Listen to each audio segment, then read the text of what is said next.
Pawarta bab Injil kapendhet saking Injil Lukas bab 9 ayat 57 ngantos 60.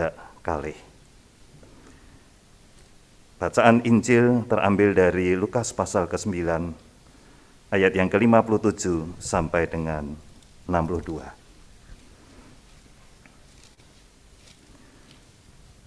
Monggo para saderek saged nyimak wonten kitab suci panjenengan masing-masing. Silakan saudara-saudara mengikuti dengan menyimak melalui Alkitab saudara. Nalika padha mbacotake lakune, ana ing tengah dalan iku ana wong kang matur marang Yesus. Kawula badhe ngetut wingking panjenengan, dhateng pundi kemawon tindak panjenengan. Paring wangsulane Yesus, asu ajak padha duwe rong lan manuk padha duwe susuh. Nanging putraning manungsa ora kagungan papan kagem nyelehake mustakane. Banjur ngandika marang wong liyane, "Melu aku." Ature wong mau, "Kaparengna kawula kesah ngubur bapak kawula rumiyin." Nanging pangandikaning Yesus, "Cek ben wong mati padha ngubur wong mati. Nanging kowe iku lunga ngundangno kratoning Allah ana ing ngendi-ngendi." Lan ana liyane maneh kang matur, "Kawula badhe ngetut wingking panjenengan, Gusti. Nanging kaparengna kawula pamitan rumiyin dhateng brayat kawula." Nanging Yesus ngandika, "Saben wong kang wis nyekel waluku mongko banjur moleh marang kang ana ing mburi. Iku ora pantes tumrap kratoning Allah." Yang berbahagia ialah mereka yang mendengar firman Allah dan memeliharanya. Amin. Persilahkan duduk kembali.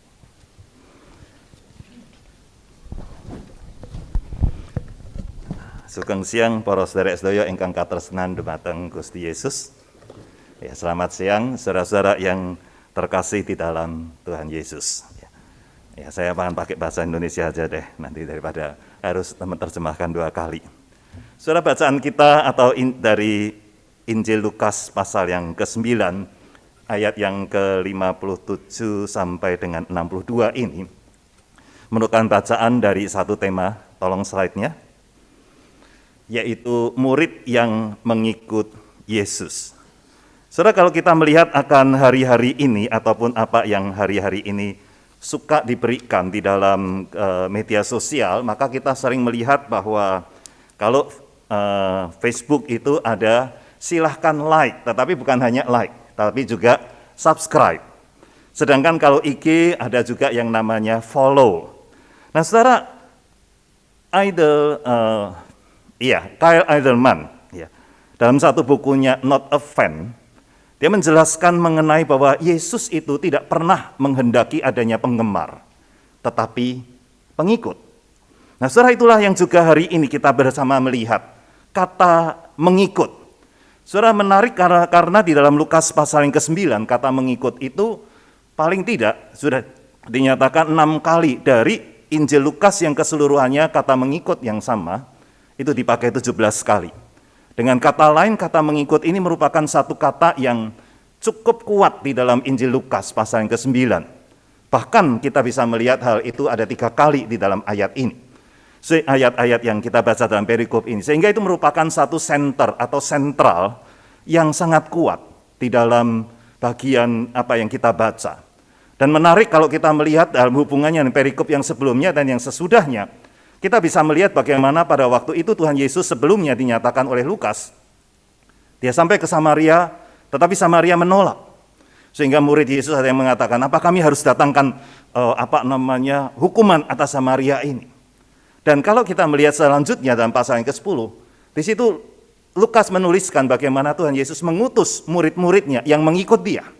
Sehingga ini adalah satu hubungan bagaimana kita melihat konsep mengikut yang sebetulnya sedang dinyatakan di tempat ini. Dan itulah sebabnya saudara kita melihat apa artinya mengikut. Saudara, kalau dalam bahasa Jawa tadi dikatakan ngetut wingking atau mengikuti dari belakang. Itu adalah satu penerjemahan ataupun pemahaman yang ada.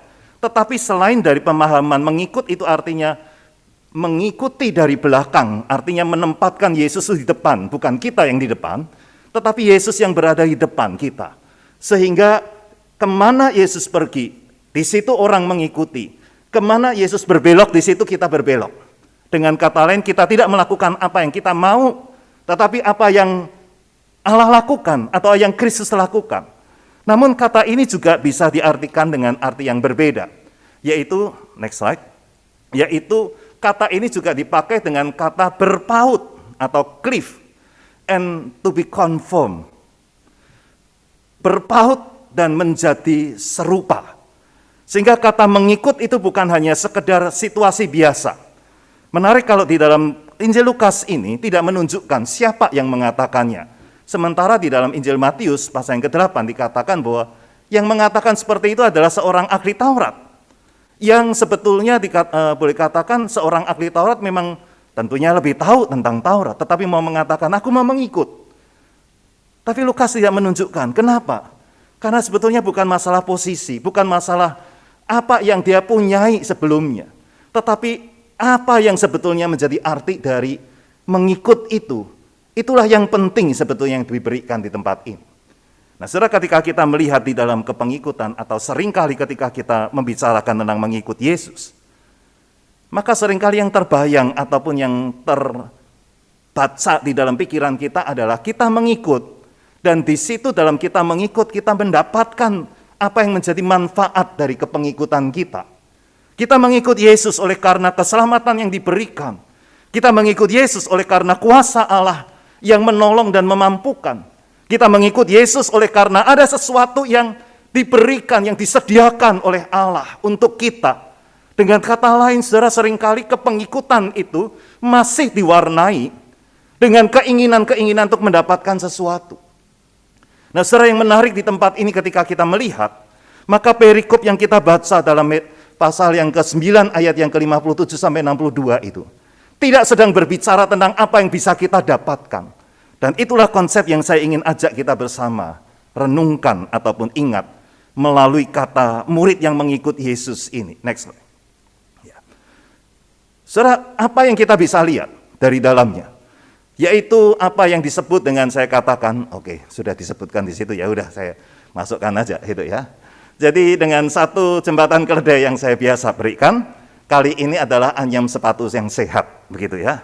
Apa itu anyam? Anyam itu adalah menunjukkan kepada bagaimana seorang yang mengikut Yesus itu bukan sedang mencari apa yang bisa didapatkan, tetapi bahkan Tuhan Yesus sedang menantang untuk abaikan apa yang menjadi kenyamanan. Next slide. Oleh karena apa? Oleh karena ketika mereka ataupun orang itu berkata, Tuhan, aku mau mengikut engkau kemanapun kau pergi. Maka Tuhan Yesus berkata apa? Serigala punya liaknya, burung punya sarang. Anak manusia tidak punya tempat untuk meletakkan kepalanya. Apa maksudnya? Maksudnya Tuhan Yesus yang mengatakan, apa yang sedang kau cari? Apakah engkau sedang ingin melakukan ataupun menerima sesuatu? Atau ketika engkau mau mengikut, engkau sedang untuk berkata, saya sedang melakukan sesuatu. Bukan hanya sekedar meminta, tetapi memberi. Bukan hanya sekedar mencari apa yang bisa didapatkan, tetapi melakukan apa yang bisa dikerjakan. Saudara-saudara yang dikasihi Tuhan, hal itulah yang seringkali hilang ketika kita berkata, saya mengikut Yesus. Artinya saya mau dapatkan apa yang saya bisa dapatkan. Mindset bahwa kita ingin mendapat, membuat ketika kita mendapatkan kesulitan-kesulitan, kita berkata, kenapa Tuhan ada yang seperti ini? Tetapi kalau mindset kita adalah ketika saya mengikut, itu artinya waktu saya untuk memberi sesuatu kepada Tuhan. Atau melakukan sesuatu bagi Tuhan. Maka kita tidak lagi berpikir apa yang bisa saya dapatkan. Apa yang bisa saya miliki. Apa yang bisa saya nikmati. Bukan itu lagi. Saudara-saudara, di dalam apa yang saya dapatkan ketika mencoba memahami mengenai mengabaikan kenyamanan. Maka saya mendapati bahwa di situ Tuhan ingin menyatakan bahwa kalaupun serigala, kalaupun burung itu punya tempat untuk rest, untuk istirahat, Seakan-akan Tuhan Yesus berkata, kalau engkau mau mengikut aku, maka tantangannya bukan kapan bisa istirahat, tetapi beranikah engkau untuk terus bekerja, terus melakukan segala sesuatu. Dan ini merupakan satu tantangan yang seringkali membuat kehidupan anak-anak Tuhan, apalagi para hamba Tuhan, atau kita yang mengatakan kita mengikut Yesus, menjadi keliru ketika kita hidup dan kita berusaha untuk mendapatkan apa yang dari Tuhan buat kita. Saudara, maukah kita belajar untuk shift, mengubah cara pandang kita, dan kita berkata, Tuhan, saya mau mengikut. Artinya sekarang saya siap untuk melakukan sesuatu. Bukan hanya saya ingin untuk mendapat sesuatu. Saudara, itulah yang juga saya katakan kepada para guru sekolah minggu ketika saya menjadi ketua komisi sekolah minggu. Saya katakan kepada mereka, ketika engkau menjadi guru sekolah minggu, pada saat yang sama, engkau sedang melayani. Maka saat engkau melayani, jangan pernah berpikir untuk meminta sesuatu, menuntut sesuatu, karena engkau sedang melayani. Seringkali kami bercanda, sekalipun engkau berkata melayani itu sukarela, tetapi tidak pernah bisa sesukamu dan serelamu. Karena engkau sedang memberikan hidupmu. Serigala punya liangnya, burung punya sarangnya, tapi anak manusia tidak punya tempat untuk meletakkan kepalanya. Adakah kita berani untuk berkata, Tuhan, aku mau mengikut engkau? Disitulah kemudian Tuhan Yesus melanjutkan dengan mengatakan kepada seorang yang lain, ikutlah aku.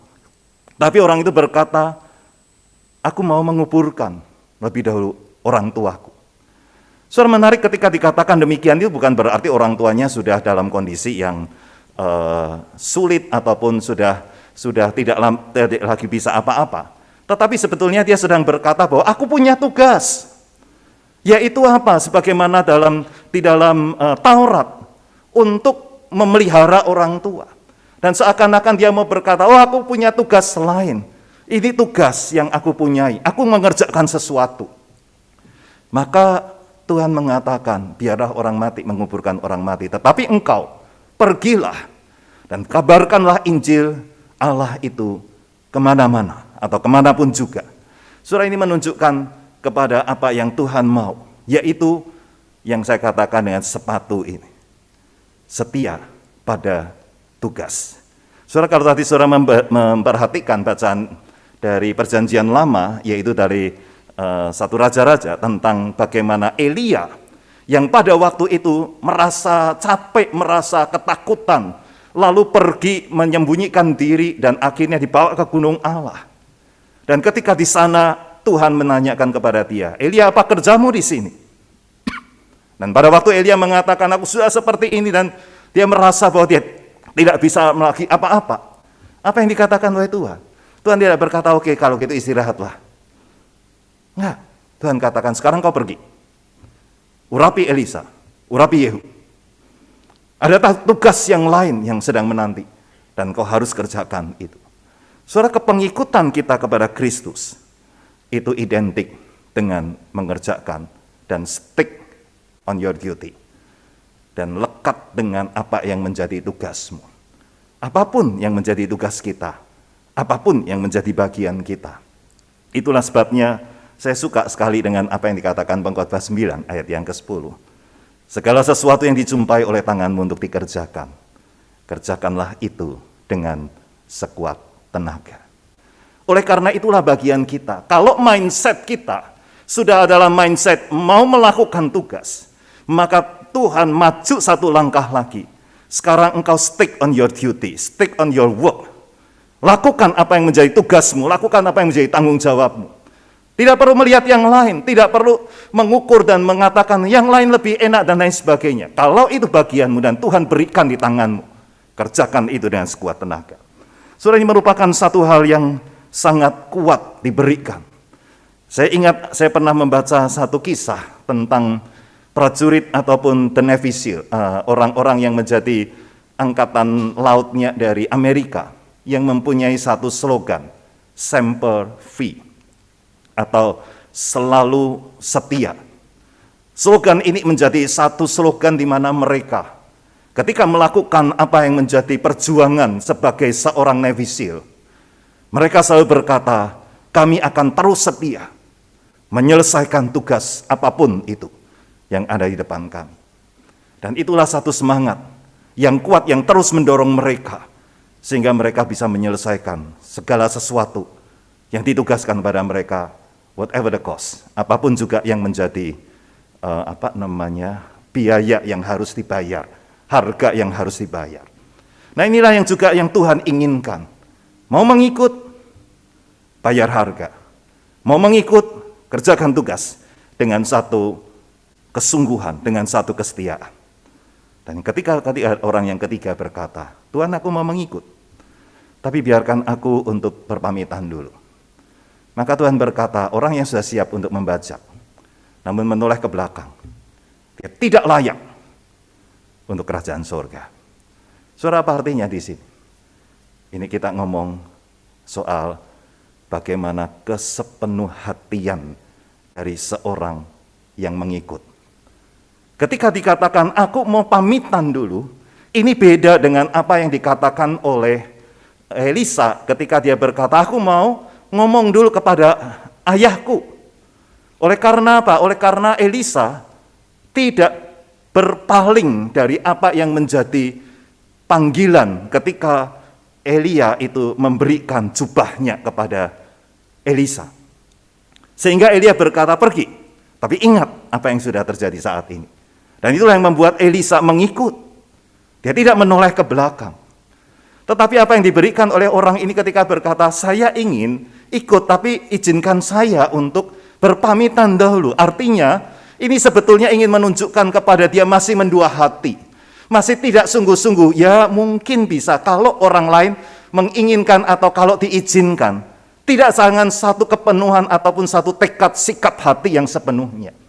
Dan inilah yang membuat orang tidak akan bisa melakukan dengan baik. Saudara, orang-orang yang seperti ini, kalau Yakobus menggambarkan, itu adalah orang yang mendua hati, yang akan terombang-ambing. Dan inilah yang tidak diinginkan oleh Tuhan ketika orang berkata mengikut. Artinya mengikut itu adalah sepenuh hati dan tidak lagi melihat ke belakang, tidak lagi melihat yang lain-lain. Saya ingat sekali ketika kami belajar tentang Kristus. Pada waktu itu Pendeta Bobi yang masuk di dalam kelas kami. Ya, dia memberikan, kami belajar tentang Kristus waktu itu dengan nama kelasnya itu Hikayat Yesus, kalau nggak keliru itu ya. Nah, yang saya ingat adalah dia kalau mengajar itu lebih tepatnya dia selalu berkhotbah di dalam mengajar. Dan satu hal yang dia katakan, jalan Tuhan itu adalah one way travel. Tidak ada jalan balik. Sekali engkau menetapkan, engkau tidak boleh melihat kembali ke belakang. Ketika Tuhan mengatakan orang yang sudah siap membajak, kalau dia menoleh ke belakang, dia tidak layak. Saudara, itu juga yang Tuhan mau dari kita. Tidak menoleh ke belakang. Jalan ini adalah jalan satu arah. Kita hanya ada ke depan. Saya pernah membaca tentang Jenderal Patton, yang cukup terkenal sebagai seorang yang berjuang bertempur di dalam Perang Dunia yang kedua. Saudara, satu kali dikatakan bahwa ketika ia memimpin pasukannya mendarat di satu tempat, memakai dari kapal, memakai kayak semacam perahu kecil begitu, mendarat. Begitu semua mendarat, maka yang dilakukan oleh Jenderal Patton adalah dia rusak semua perahu itu. Supaya apa? Supaya prajurit itu tidak berpikir untuk lari balik. Yang ada adalah maju ke depan, selesaikan peperangan, menangkan. Kalau ada pilihan untuk balik, begitu ada kesulitan, mereka akan kembali. Tapi ini perahu sudah dirusak. Jadi mau nggak mau dia harus terus maju dan menangkan peperangan. Saudara, itu yang dilakukan oleh Jenderal Patton. Apapun itu, tapi itu mengingatkan bagaimana seorang bisa terus fokus ke depan, terus melihat dan tidak pernah berkata, kalau saja. Dan tidak pernah berkata, seandainya. Tapi berkata, ini yang saya ingin lakukan. Mari kita belajar untuk mengikut Tuhan dengan 3 hal ini. Kita mengikut Tuhan dengan satu kekuatan untuk terus menuju ke depan. Tidak menoleh ke belakang, tidak melihat lagi opsi-opsi yang lain. Itu sebabnya saudara, orang yang demikian, dia akan bertahan. Dia tidak pernah akan luruh ataupun hancur oleh karena adanya tekanan. Banyak tekanan yang ada, dia tidak akan berkata, kalau saja saya bisa, seandainya saya bisa. Tidak ada itu. Tetapi apa yang ada di depan, dikerjakan. Terus dikerjakan. Dan itulah yang Tuhan mau. Pertanyaannya sekarang bagi kita adalah, kita sering berkata, kami mau mengikut Yesus. Seperti apakah kepengikutanmu kepada Tuhan? Amin. Mari kita masuk dalam doa.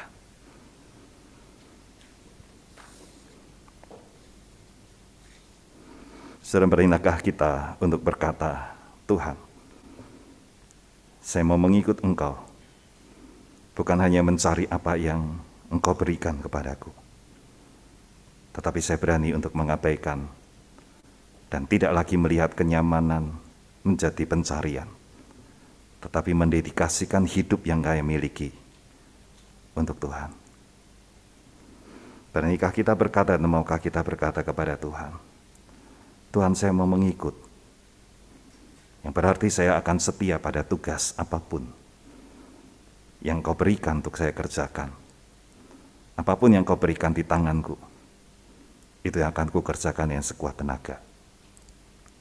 Maukah kita berkata, Tuhan, aku mau mengikut dengan tidak menoleh ke belakang, dengan melakukan apa yang Tuhan mau, dan tidak lagi melihat-lihat yang lain selain hanya berpaut dengan sepenuh hati kepada Tuhan. Biarlah kita memakai waktu terus sejenak untuk menjawab apa yang Tuhan inginkan dalam hidupmu.